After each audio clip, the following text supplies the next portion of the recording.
Hi, I'm Dan, and I'd like to talk about 5 patent pending innovations in our new wetted media system. While the act of cooling air with wetted media has been around for hundreds of years, there have been improvements in how the technology gets implemented.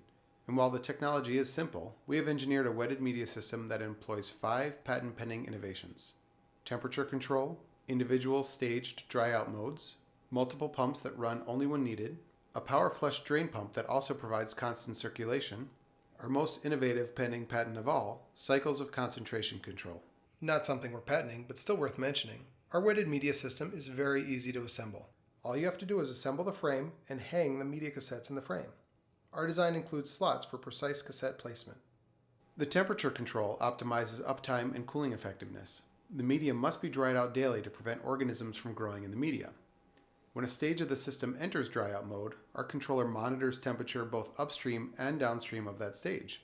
When these temperatures match, we know the stage is dry, and the controller allows that stage to get back to work. As a result, dry out times are never longer than necessary, and uptime is maximized.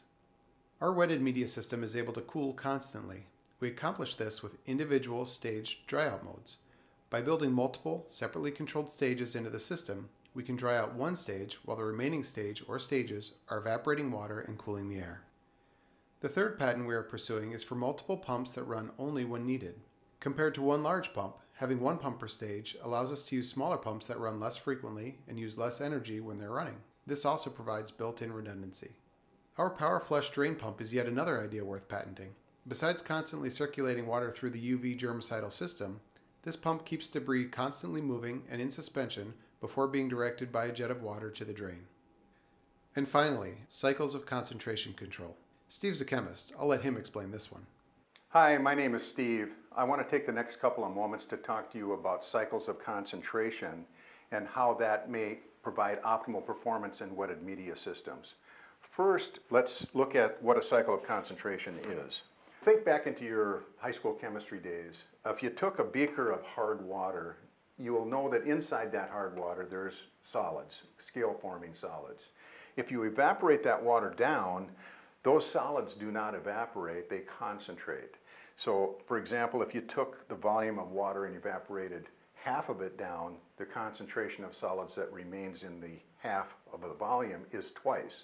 So you have a cycle of concentration. Continuing evaporation beyond that, the cycles of concentration increase to 2, 3, and so on. So why is that important to a wetted media system? First, let's say you have a certain quality of water coming to the system and your concentration cycles is too high. What could happen is that over time you form excess scale buildup, potentially affecting airflow through the media and even potentially over enough time affecting the structural integrity of the media. On the other hand, if the water is too pure and too few cycles of concentration, it could be slightly acidic in nature, a little more aggressive, and soften the media over time. So what you really want to have is a window between a minimum cycle of concentration and a maximum cycle of concentration.